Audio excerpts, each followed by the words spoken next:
Hello all. A bit of a late review, but having just seen it, I thought I would talk about Shelby Oaks. For those who don't know, this is the writing and directorial debut of YouTube critic Chris Stuckmann, following a very successful crowdfunding campaign.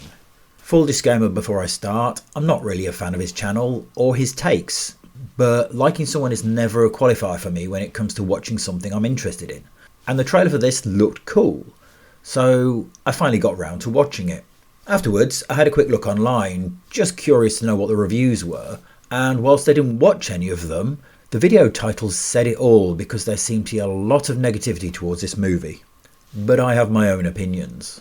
First off, kudos to Chris because this isn't your typical indie film. It feels professional, well put together with good cinematography and direction, some really interesting shots and genuine chills that got to me. Though oddly, it felt like a step down when we moved from the more traditional indie fodder of found footage style at the beginning to an actual movie, as the found footage stuff had more grit to it. With one notable exception, the acting is great, especially from the lead Camille Sullivan as Mia. She carries the weight of the film on her shoulders completely.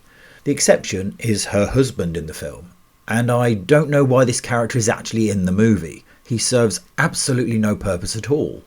Overall, I'd say I enjoyed it, probably more than some of the more mainstream horror outings I've seen. It kept me engaged, had genuine frights, and for the most part, an intriguing premise. But there are problems, and quite honestly, a lot of them. The basic issue that covers most of them is the same I aim at Rippaverse comics. The script needed a couple more goes with some solid editing. I say that, as several times characters do things that have no rhyme or reason, which leads to potential plot holes.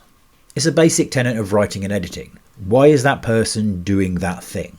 You need to set it up, give them a reason, else they shouldn't be doing it at all. For example, early in the movie the main character has blood splattered on her face, and that same blood splatter is on her face hours later. Why? She'd have wiped it off. If they were going for the effect of trauma, it wouldn't stop one of the people she'd spoken to during that time wiping it off or telling her to. It was just weird. It also has a bit of a and then narrative structure, so again, many of Mia's decisions don't seem to make sense. I presume the idea is that she was driven by either an obsessive need to find out what happened to her sister, because that is alluded to but not really with enough force. Alternatively, she is being compelled by the sinister supernatural forces surrounding her, as there is something that happens at the end which could hint at predestination, i.e. this was always going to happen. But that's another writing issue which should have been picked up. You must be aware the audience don't know what you, as the writer, know. You don't have to spell everything out, but you need to leave enough breadcrumbs so random shit doesn't seem so random. You see, those moments can lead to cool set pieces, as they do here, but there needs to be a thread of connectivity.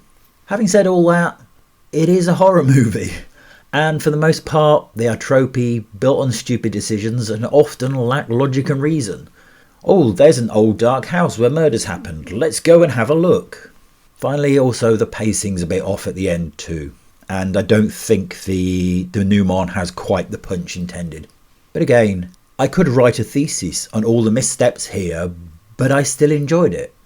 So what did you think? Did you enjoy it despite all the problems, or were they too much for you to get past?